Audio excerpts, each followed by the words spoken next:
In the summer of 1775, the air over Boston was thick with tension. The American Revolution had just begun. Only 2 months earlier, blood had been spilled at Lexington and Concord, and now both sides of the British Army and the ragtag colonial militias were bracing for what would come next. The British, led by General Thomas Gage, still controlled Boston, but the surrounding countryside was filled with angry colonists ready to fight for their freedom. Between them stood a small peninsula called Charlestown, and on it, 2 hills that would soon become legendary, Bunker Hill and Breed's Hill. The colonists knew the British would soon try to break out of Boston. So on the night of June 16, 1775, under cover of darkness, about 200 colonial soldiers quietly climbed Breed's Hill. They were led by Colonel William Prescott, a farmer-turned-fighter from Massachusetts. They carried shovels, picks, and whatever weapons they could find. Their plan wasn't to attack, but to build, and fast. They began digging trenches and building fortifications, using earth and timber. All night long they worked silently, shaping the ground into a defensive wall, knowing that at dawn, the mighty British Army would see them and attack. When the sun rose over Boston Harbor the next morning, British soldiers aboard ships and in the city couldn't believe their eyes. The Americans had built a fort overnight, directly overlooking Boston. General Gage and his officers were furious. To them, this was a direct challenge to British control. They decided to respond immediately and brutally. They would march their troops up the hill and crush the colonists in one decisive blow. By midday on June 17th, the British had assembled nearly 2,400 men under the command of Major General William Howe and Brigadier General Robert Pigot. Across the harbor, drums beat and bayonets gleamed in the summer sun. Red-coated soldiers filled boats and rowed across the Charles River, landing at Charlestown. From the American lines, the sight was terrifying, a sea of red and white moving in perfect formation, the best-trained army in the world coming straight for them. The colonial militia numbered barely half that, poorly trained, low on ammunition, and many had never seen battle before. But they had something stronger than weapons: determination. As the British formed their ranks, Colonel Prescott walked calmly along the American fortifications, inspecting the lines. His men were nervous, sweating under the blazing heat. They knew the British Army would not stop until they broke through. Prescott gave them a simple, unforgettable order: don't fire until you see the whites of their eyes. It wasn't just a dramatic line, it was a necessity. Ammunition was scarce and every shot had to count. At around 3 p.m., the British began their assault. Drums rolled, bayonets gleamed, and lines of redcoats began their steady march up the hill. The Americans waited in silence behind their earthen walls, hearts pounding. The British advanced closer, 200 yards, 100 yards, still no gunfire. Then, when the enemy was almost at the fort, the hill erupted in smoke and thunder. The colonists unleashed a deadly volley that tore through the British ranks. The redcoats staggered, fell, and retreated in shock. The disciplined army of the British Empire had just been stopped by farmers and shopkeepers. General Howe rallied his men for a second assault. Once again they advanced, and once again the Americans held their fire until the British were dangerously close. Another devastating volley rang out, cutting down hundreds more. Smoke covered the battlefield.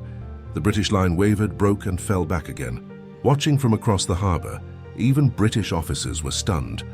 The colonial militias, men with little training and few supplies, were holding their ground against one of the most powerful armies on earth. But victory came at a price. The Americans were running out of gunpowder.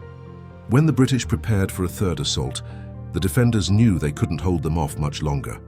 Many had only a few shots left. Some had none at all. Still, Prescott encouraged his men to stand firm. "We'll give them one more," he shouted. The third British attack came with brutal determination. Howe's men fixed bayonets and advanced slowly through the smoke and blood, stepping over the bodies of their fallen comrades. The Americans fired their last volleys, then fought hand to hand as the redcoats stormed the walls. Muskets turned into clubs, bayonets met knives, and chaos took over the hill. Exhausted, bleeding, and nearly out of ammunition, the colonists were finally forced to retreat. They fell back to nearby Bunker Hill, carrying their wounded as the British raised their flag over the smoking remains of the fort. The Battle of Bunker Hill was over, but the cost of victory was staggering.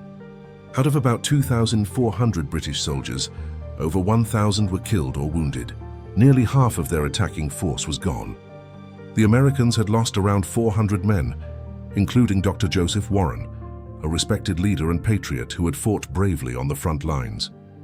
Though the British technically won the hill, their losses were so great that it felt like defeat. One British officer wrote, "A few more such victories would have surely ended the British army." News of the battle spread quickly across the colonies. People didn't focus on the retreat. They focused on how the militia had stood up to the British regulars and inflicted massive casualties. It was a spark of hope, proof that the colonists could stand against the most powerful military in the world. The phrase Bunker Hill became a rallying cry for courage and resistance. For the British, the victory was hollow. They had taken the hill, yes, but at a cost that shocked their commanders. The colonists had shown that this would not be an easy war, that every inch of ground in America would be fought for fiercely. The Battle of Bunker Hill changed their perception of the conflict. It was no longer a simple rebellion to be crushed. It was the beginning of a full-scale revolution. In the weeks that followed, both sides reflected on what had happened.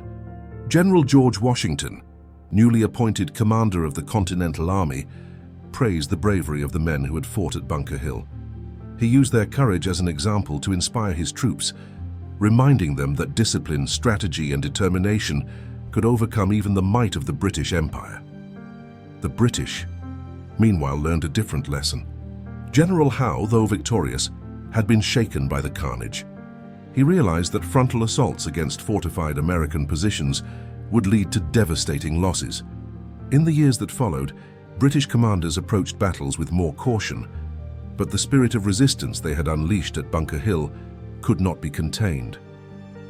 Beyond strategy and numbers, Bunker Hill was about something deeper: identity. For the first time, ordinary men stood together not as British subjects, but as Americans. They fought not just to defend their towns, but for an idea: liberty. Many of them would go on to fight in later battles of the Revolution, carrying the memory of that hot June day with them. The site of the battle itself became a symbol. Charlestown had been burned to the ground during the fighting, but the memory of what happened there could not be erased. Years later, a monument was built, the Bunker Hill Monument, a towering obelisk overlooking Boston, to honor the courage of those who fought and died. Today it stands as a reminder of the birth of American resilience. The Battle of Bunker Hill taught the world that courage could stand against power, that determination could face down an empire. The Americans may have lost the hill, but they won something greater: belief in themselves. It was the beginning of a transformation from colonists to revolutionaries, from subjects to citizens. Standing on that hill now, surrounded by quiet streets and modern buildings, it's hard to imagine the chaos of that day. The thunder of cannons, the shouts of commands, the smoke rolling across the harbor. Yet the spirit of Bunker Hill still echoes through history. It reminds us that freedom is not granted easily. It must be fought for, believed in, and defended, even against impossible odds. The bravery of those men in 1775 set the tone for the entire American Revolution. They proved that courage could challenge tyranny, and that even in defeat, strength and purpose could be born. The Battle of Bunker Hill was more than a fight for a patch of land.